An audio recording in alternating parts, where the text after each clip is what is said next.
भारत के इलेक्ट्रॉनिक्स और सूचना प्रौद्योगिकी मंत्रालय ने 29 जून की शाम को 59 मोबाइल ऐप को बैन करने की घोषणा की। इनमें TikTok, like, you can makeup, club factory और शीन जैसे ऐप शामिल हैं। 30 करोड़ भारतीयों की निजता को सुरक्षित रखने और डेटा सिक्योरिटी को लेकर उठी चिंताओं के बढ़ने के मामले देखे गए हैं। ये चिंताएं हमारे देश की संप्रभुता और सुरक्षा के लिए एक खतरा है। मंत्रालय ने कई स्रोतों से ऐसी शिकायतें प्राप्त की हैं। ये भी पता चला है कि कुछ मोबाइल ऐप यूजर्स का डेटा चुराकर उन्हें भारत से बाहर के सर्वर पर भेज रहे हैं। मिशन ब्यूरो द्वारा जारी की गई इस घोषणा में मंत्रालय ने कहा 130 करोड़ भारतीयों की निजता को सुरक्षित रखने और डेटा सिक्योरिटी को लेकर उठी चिंताओं के बढ़ने के मामले देखे गए हैं। ये चिंताएं हमारे देश की संप्रभुता और सुरक्षा के लिए एक खतरा है। मंत्रालय ने कई स्रोतों से ऐसी शिकायतें प्राप्त की हैं। ये भी पता चला है कि कुछ मोबाइल ऐप यूजर्स का डेटा चुराकर उन्हें भारत से बाहर के सर्वर पर भेज रहे हैं। कहा गया है कि इन सभी शिकायतों और सलाहों को मद्देनजर रखते हुए सरकार कुछ ऐप के इस्तेमाल पर रोक लगा रही है, जो मोबाइल और नॉन मोबाइल इंटरनेट डिवाइस पर इस्तेमाल किए जाते हैं। ये कदम करोड़ों भारतीय मोबाइल और इंटरनेट यूजर के हितों की रक्षा करेगा। ये निर्णय भारत की साइबर स्पेस की संप्रभुता और सुरक्षा को बनाए रखने के लिए लिया गया है।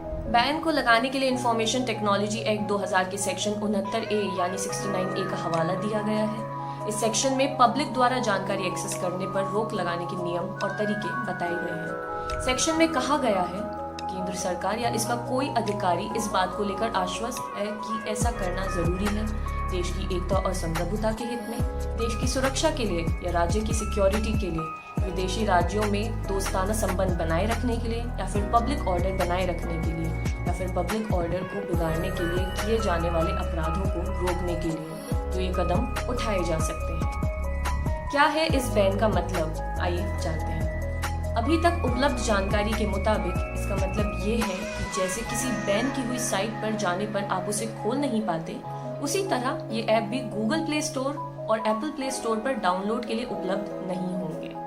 इंडियन एक्सप्रेस में छपी रिपोर्ट के मुताबिक अगर आपके पास ये ऐप पहले से डाउनलोड किए हुए हैं आपके फोन में या किसी भी डिवाइस में, तो बिना इंटरनेट के आप इसका इस्तेमाल कर सकेंगे। लेकिन इंटरनेट से कनेक्ट करके इस्तेमाल किए जाने वाले ऐप जैसे कि टिकटॉक इत्यादि, जिन पर रोक लगा है या जिन पर वीडियो प्ले होते हैं, उन्हें आप खोलने पर एक्सेस नहीं कर पाएंगे। ये रोक सीधे इंटरनेट सर्विस प्रोवाइडर की तरफ से होगी, जिन्हें सरकार के आदेशों का पालन करते हुए इन ऐप का इंटरनेट एक्सेस रोकना होगा। अब एक बड़ा सवाल, क्या असर पड़ेगा इस बैन का?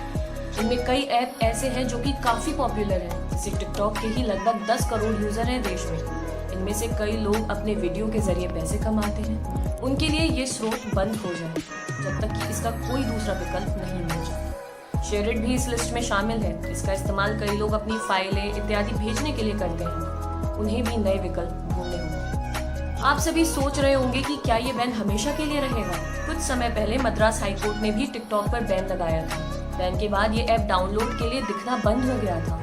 टिकटॉक की पेरेंट कंपनी बाइटडांस ने कोर्ट में याचिका लगाई कि बैन से कई लोगों की आजीविका खतरे में पड़ गई।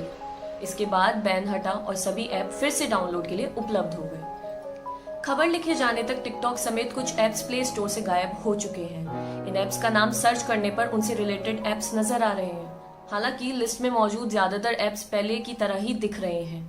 इंस्टॉल करने का ऑप्शन भी पहले की तरह ही दिख रहा है।